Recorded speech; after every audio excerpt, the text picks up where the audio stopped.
Salut à tous, c'est Gladys, j'espère que vous allez bien. Aujourd'hui je vous retrouve pour vous présenter mes acquisitions livresques des 3 derniers mois. Comme j'ai énormément de livres à vous présenter, j'ai décidé de diviser cette vidéo en 2 parties. Dans celle-ci, je vais vous présenter uniquement tout ce qui est contemporain et dans une prochaine vidéo, je vous présenterai tout ce qui correspond au SFFF. Alors, concernant les contemporains, j'ai quelques graphiques à vous présenter et ensuite beaucoup de romans. Je vais commencer tout de suite avec les graphiques car je sais que c'est quelque chose qui vous plaît un petit peu moins et je vous invite à passer au timecode suivant si jamais vous voulez juste passer les graphiques parce que ça ne vous intéresse pas du tout. Le premier graphique que j'ai à vous présenter c'est Sign of Affection, le tome 5 de Sumo Ishita. C'est un graphique que j'achète à chaque nouvelle parution. Je suis à jour dans cette saga, enfin j'ai pas encore lu le tome 5 mais ça ne saurait tarder et vraiment j'aime énormément cette histoire. Dans cette histoire on suit Yuki, une adolescente japonaise qui est sourde muette depuis la naissance et qui va rencontrer Itsuomi qui lui parle énormément de langues, voilà, il est polyglotte, il voyage énormément et va s'intéresser fortement à Yuki parce que voilà, il y a l'attrait de l'apprentissage de la langue des signes et du coup ils vont se rapprocher progressivement. C'est une histoire toute douce, toute mignonne, il se passe rien de sorcier, c'est plutôt prévisible mais qu'est-ce que je passe un bon moment à chaque fois que je lis un de ces tomes, vraiment une bulle de bonheur et je ne peux que vous recommander si vous cherchez quelque chose de tout doux, tout mignon, plein de bonheur, voilà, et en même temps avec de la représentation d'handicap dedans. Allez-y, c'est vraiment trop chouette. Ensuite, j'ai acheté Les Lois du Cœur de Julie Raptor et Audrey Lainey. C'est une histoire dans laquelle on va suivre une femme qui a perdu son mari et qui tente tant bien que mal de se raccrocher à la vie. Et d'un autre côté, on va suivre un homme d'affaires qui lui a subi une greffe de cœur et qui voit sa vie complètement chamboulée du jour au lendemain. Et ces deux personnes vont trouver des points communs dans leur passé et dans leur vie à reconstruire. Je pense que ça va être très beau à lire, assez juste aussi sûrement et en même temps pas très facile non plus puisque ça traite de don d'organes, donc c'est pas non plus un sujet hyper léger à aborder. Mais voilà, il me fait extrêmement envie, j'ai hâte de m'y mettre. Je l'ai acheté en mai dernier pensant que j'allais le lire à ce moment-là et finalement j'ai pas trouvé le temps de le lire et voilà, j'ai vraiment hâte de m'y mettre parce que c'est un sujet qui je pense va être très touchant et voilà, je vous en dis pas plus parce que je n'en sais pas beaucoup plus et j'espère que je vous aurai permis de découvrir Les Lois du Cœur si jamais vous n'en avez jamais entendu parler. Et le dernier graphique que j'ai à vous présenter c'est Une vie en parallèle de Mathias Lehmann que je vous ai présenté dans mon bilan lecture des 3 derniers mois. Celui-ci, donc, je l'ai lu, vous vous en doutez, puisque je vous l'ai présenté dans mon bilan lecture. Il s'agit d'une histoire dans laquelle on va suivre un homme qui est à la retraite et qui souhaite renouer avec sa fille, avec qui il a perdu de vue, perdu tout contact depuis des années, et il lui écrit une lettre en lui expliquant pourquoi il était si absent, pourquoi il n'était pas toujours présent pour sa famille, etc. Et on apprend dans cette lettre que cet homme vivait vraiment une vie en parallèle, il vivait son homosexualité complètement cachée de tous, puisque cette histoire se passe dans l'après-guerre berlinois où l'homosexualité est complètement interdite et où les gens sont exécutés pour être homosexuels, donc il se cachait complètement, sauf que il ne pouvait pas non plus aller complètement à l'encontre de son orientation sexuelle, donc malgré le fait que voilà, il a trouvé des femmes dans sa vie, malgré le fait qu'il s'est marié, qu'il a eu une fille, etc., il essayait toujours d'aller voir d'autres hommes, et donc voilà, il explique tout ça dans sa lettre et c'est assez touchant, assez poignant et mine de rien ça permet de relativiser grandement sur l'évolution de notre société. En tout cas, je vous le recommande vivement si c'est un sujet qui vous intéresse. On peut maintenant passer au roman et j'en ai une tonne à vous présenter. Si je me trompe pas, ce sont tous des services de presse, donc avant d'oublier de le dire à chaque fois, je remercie grandement les maisons d'édition qui m'ont envoyé ces livres. Le premier livre que j'ai à vous présenter, c'est Apprends-moi à voler de Sonny Spire, publié aux éditions Bookmark dans la collection Rainbow. C'est une histoire extrêmement touchante, extrêmement bouleversante, enfin tout ce que vous voulez. J'ai adoré cette lecture. Ici, on y suit Kaylan qui passe de foyer en foyer et qui emménage à Boston et se retrouve à faire des travaux d'intérêt général dans une patinoire où il va rencontrer Adam. Adam est patineur artistique, il fait des figures juste somptueuses qui fascinent complètement Kaylan qui va passer des heures et des heures à le dessiner tout simplement et puis progressivement ils vont se rapprocher et découvrir les blessures l'un de l'autre et essayer d'aller de l'avant ensemble. C'est vraiment une histoire très touchante, très difficile aussi qui aborde certains trigger warnings que je ne peux pas tellement vous mentionner ici puisque si je le fais je risque de vous spoiler mais n'hésitez pas à venir me contacter en privé si jamais jamais vous voulez les plus d'informations sur ces trigger warnings là. Vous pouvez aussi les retrouver sur internet, je pense, avec une simple recherche. Et si vous voulez mon avis sur ce livre, puisque je l'ai lu, je vous invite à aller voir mon bilan lecture des 3 derniers mois. Ce n'est pas le sujet de la vidéo aujourd'hui, donc je vais pas m'attarder dessus. Si ça vous intéresse, si vous voulez savoir ce que j'en pense, j'en ai parlé également sur Instagram, donc vous avez l'embarras du choix pour découvrir mon avis. Ensuite, on va passer à tous mes services presse de chez Hugo. J'en ai une tonne. Vraiment, c'est presque indécent, mais écoutez, j'adore les romances et en ce moment, j'en lis des tonnes.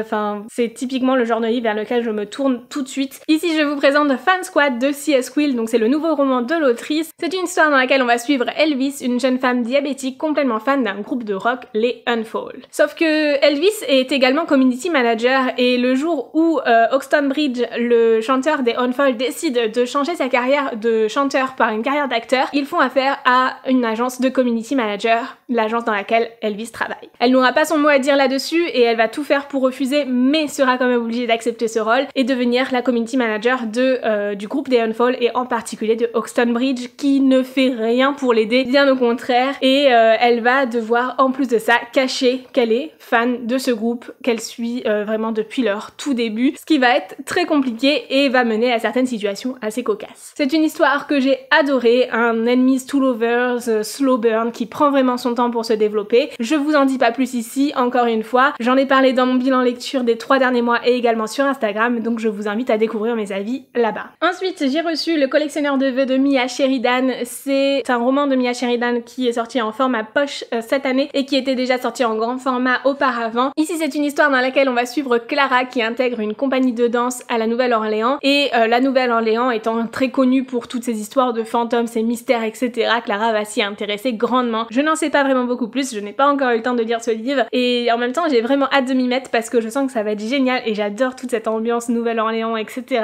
Mystère, fantômes, sorcellerie et tout ça, même si ça reste un contemporain. Je pense que ça peut être très très cool de le voir abordé dans ce sens-là aussi et pas forcément toujours dans le sens fantastique que l'on retrouve très souvent avec de la sorcellerie et tout. Donc j'ai hâte de découvrir cette histoire. Il s'agit aussi d'une réécriture de La Belle et la Bête pour ceux que ça intéresse. Personnellement, je n'en lis pas énormément, mais je trouve ça toujours cool de trouver des clins d'œil aux contes que l'on connaît depuis toujours. Encore un livre que je n'ai pas encore lu et un livre dont la protagoniste s'appelle également Clara. Ici, il s'agit de Regretting You de Colleen Hoover, un livre dans lequel on va suivre Clara, une jeune femme qui est à l'aube de sa vie amoureuse, elle a 17 ans, voilà. Elle commence à s'épanouir et tout dans sa vie, mais en même temps, elle est assez refermée sur elle-même. C'est quelqu'un de très timide et tout ça, et sa mère est pleine d'inquiétude puisqu'elle a eu Clara justement à cet âge-là, et elle souhaite que sa fille ne reproduise pas les erreurs qu'elle-même a pu faire dans le passé en se mariant très rapidement, etc. Et cependant, ces deux femmes vont vivre un drame, un de leurs proches va mourir et cela va complètement les bouleverser. Je n'en sais pas beaucoup plus, mais j'ai vraiment hâte de découvrir cette histoire qui était sortie en grand format l'année dernière et qui, je me souviens, avait fait un gros buzz. Vraiment, j'ai hâte de le découvrir, je ne l'avais pas lu à ce moment-là et la sortie du format poche pour moi est la bonne occasion pour découvrir Regretting You. Ensuite, j'ai reçu le tome 2 de Can't Help Falling in Love de Alicia Garnier dont j'ai lu le premier tome il y a peu. C'était vraiment juste génial, une grosse pépite, donc j'ai hâte de me mettre à lire le deuxième tome de cette duologie. Je sens que ça va être bouleversant, poignant, très très dur à lire en même temps, très facile aussi à lire.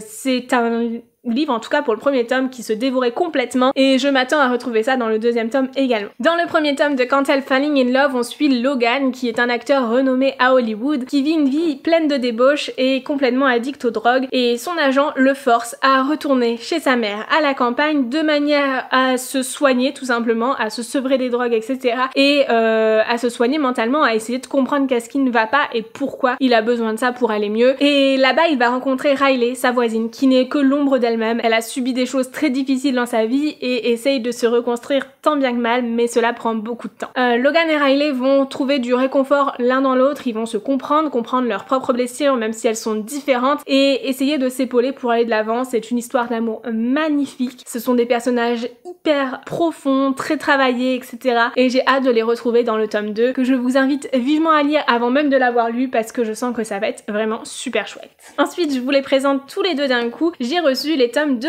et 3 de la saga Compass de Brittany C. Cherryh, donc Lueur de l'Est et À l'Ouest les vagues. J'ai tellement hâte de lire ces 2 tomes là de la saga Compass. Normalement il y a 4 tomes de prévus, donc voilà, on s'approche un petit peu de la fin. Je n'ai lu que le premier tome pour le moment, mais je vais me mettre très vite à lire ceux-là. Je pense qu'ils seront lus cet été sans souci. C'est une saga que j'ai beaucoup aimée dès le premier tome et je pense que la suite va également grandement me plaire, tout simplement parce que c'est Brittany C. Cherryh, c'est une de mes autrices préférées. Elle écrit toujours des histoires très poignantes, très bouleversantes, qui nous brisent et nous réparent à la fois. C'est un peu la phrase que j'aime ressortir à chaque fois que je parle de Brittany C. Cherryh, mais c'est vraiment quelque chose qu'on retrouve dans toutes ces histoires. Ces histoires portent toujours sur la reconstruction de personnages. J'ai pas forcément envie de vous présenter les résumés détaillés de ces tomes 2 et 3 parce que ce sont des suites, et en même temps je ne vois pas trop l'intérêt de vous présenter le premier tome parce que dans chaque tome on va trouver des personnages différents. Donc voilà, vous présenter le premier tome ne vous aidera pas tant que ça à comprendre ce qu'il y aura dans ceci. Écoutez, je vous recommande juste vivement d'aller de l'avant, de découvrir Brittany C. Cherryh si ce n'est pas déjà fait. J'aime énormément ses livres et si je pouvais vous en conseiller un pour commencer, ce serait Eleanor and Gray, que j'ai complètement adoré. Enfin, c'est un gros coup de cœur. Et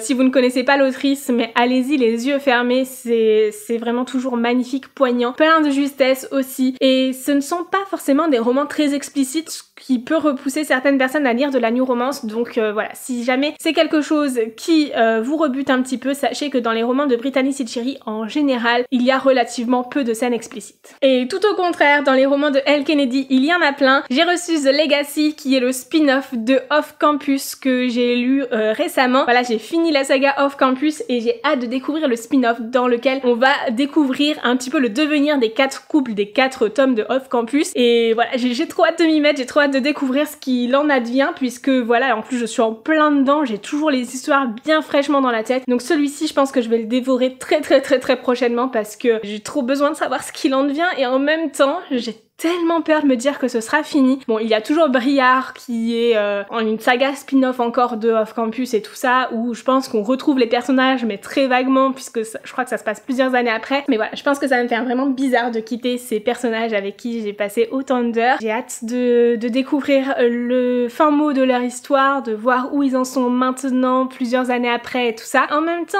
j'espère qu'il y aura pas trop de scènes explicites, parce que pour moi c'est le gros bémol que je donne à cette saga, donc de Elle Kennedy. Je trouve qu'il y a vraiment trop de scènes explicites et au bout d'un moment ça devient juste trop. Surtout que je les ai écoutées en livre audio, donc de temps en temps je faisais passer 30 secondes, passer 30 secondes, passer 30 secondes parce que j'en pouvais plus. Ça m'a permis de mieux apprécier l'histoire d'ailleurs, et j'espère qu'il n'y en aura pas trop ici et qu'on se concentrera beaucoup plus sur leur devenir, sachant que voilà, c'est un tome qui résume le devenir des 4 couples, donc il y a quand même beaucoup de choses à faire et beaucoup de choses à dire plutôt que de s'attarder sur ce genre de scène. Et le dernier livre que j'ai à vous présenter dans cette catégorie de romance, c'est The Honey Don't List de Christina Lauren. C'est un duo d'autrices que j'aime beaucoup et que j'ai redécouvert récemment avec Twice in a Blue Moon, qui m'avait énormément plu. Ici on y suit Carrie qui travaille pour un couple d'agents spécialisés en décoration d'intérieur et ça se passe pas très bien avec ses patrons après presque 10 ans à travailler pour eux. Voilà, il y a beaucoup de tensions sur le feu et c'est assez compliqué pour elle de continuer à travailler pour eux. On y suit également James qui est diplômé du MIT et engagé en tant qu'ingénieur structure pour ce couple de personnes justement, et va se rendre compte que son travail ne correspond pas du tout à ce qu'il était prévu à la base, ressemble presque plus à un travail d'assistant. James et Carrie ne peuvent pas démissionner et se retrouvent pris dans une mission à devoir suivre leur chef tout le long d'un road trip, et